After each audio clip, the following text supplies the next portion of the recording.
Hey guys, Amit here from Phone Radar, and today we are going to do the review of the Eureka. While Micromax Image as a brand has certainly seen a downfall for the obvious reasons and trying to create a new one with a different name, they came up with the U brand. The Eureka is the first smartphone from this new brand which comes with the two major USPs, the 4G LTE connectivity and the price. As you may be aware of the dealing between Micromax and the Cyanogen, which led to OnePlus One developing their own Oxygen OS as the company was not allowed anymore to ship devices with Cyanogen Mod OS in India.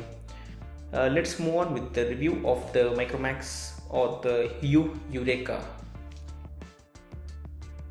The Eureka with 720p display, Qualcomm Snapdragon 615 processor, 2GB RAM and a camera combination of 13 megapixel and 5 megapixel shooters is already a killer deal for the price. Providing a highly customizable ROM is an added advantage. With regards to the build quality, that is one of the areas of concern for us. We criticize the Eureka for the way it feels in hand. Cheap plastic and Chinese phone is what we felt when holding the device for the first time, and the fact remains the same even after using it for a couple of weeks.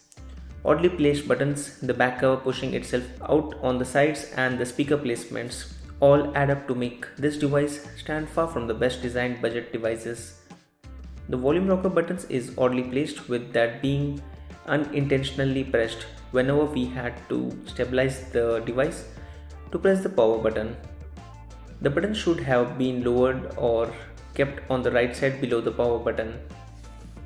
The 5.5 inches display on the Eureka comes with a 720p HD resolution, one of the best displays you get for the price with the HD resolution.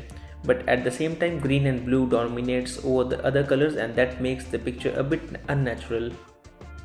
Sunlight readability is good, as the phone doesn't come with a reflective screen. There is adaptive brightness feature which makes reading a little easier under the sunlight. The sharpness is good, and the only issue is with the color saturation. Viewing angles are decent as well, but not the best out there. The major factor for us to recommend the Eureka would be the Cyanogen mod, and the OS looks extremely good, responsive, and there's a lot of customization and personalization options included in the Cyanogen mod, which is based on Android 4.4.4 KitKat. It isn't different from what you see on the OnePlus One as well, but only a few features exclusive for the OnePlus are missing here. Not a big deal though, as Cyanogen mod is always intuitive and open to options. More positively, for this price bracket, the user is getting more than what is expected, like themes, full customization of fonts, icons and home screens is possible, and if you change the theme to the default one which is seen on the OnePlus One, there is hardly any difference you would see on the UI. The only issue I saw was swiping on the AOSP keyboard is a bit of the struggle, as well as it doesn't guess the words correctly. The camera is not excellent, but is decent enough on daylight. You can check out the U camera review and read below our final words about the 13 megapixel shooter on this device. Clearly, it's not only the megapixel count that accounts for quality of the end capture. So overall, the U's 13 megapixel rear camera doesn't do a great job, but still a fine job in capturing pictures in broad daylight, and lightens the subject quite a bit in low light, which added a lot of grains. The zooming at 6x zoom led to zero details in both photo and video recordings.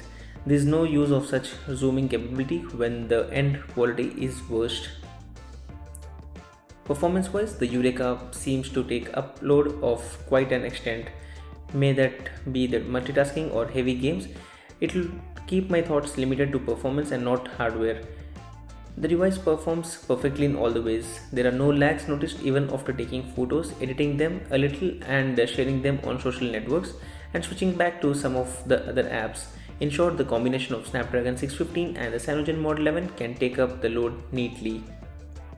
The major issues were found during the usage, which is primarily the heating up. While it got heated up even while browsing the web on data network, which was okay, but at the same time when playing games like the GTA Vice City, the temperature rose to up to 46 degrees in just 15 minutes. That is nowhere near acceptable, taking away all the experience.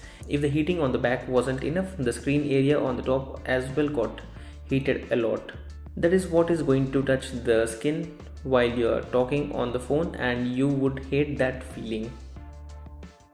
The Eureka does not feel great in hand. It has smudges that were clearly visible when you use it with your wet hands or some oily surface it's touched upon. For a device with a large 5.5 inches display, it feels unusually light as the device may be made out of cheap plastic. The device got heated up a lot, and that is not what one would like about their device. So say goodbye to playing games if you're buying this device, as it heats up to 46 degrees or even 40 degrees within a few minutes of play. The speaker has a very low volume output and is placed on the back, which makes it even worse when the device is lying on the desk. While the cyanogen mode can be one simple reason someone would want to purchase this smartphone, it fails with the battery and the display. Camera cannot be called poor, as it does the job decently in daylight. When the phone couldn't last for more than half a day on 3G data network, there are lesser chances for us to recommend the Eureka over the competitors. Although Eureka might argue well for some factors such as the OS and the price. This was the review of the Eureka smartphone from Micromax, and we would be coming up with another review soon on Phone Radar. Don't forget to check out the other videos on Phone Radar and the current giveaways which we keep sharing on our Twitter handle, that's at Phone Radar blog or at Amit Bhavani. So I hope you guys would win one of those gadgets which we keep giving up, and let us know with your thoughts about the Eureka if you are using one of these. This was the review of the same. I hope to see you in the next video. Thank you.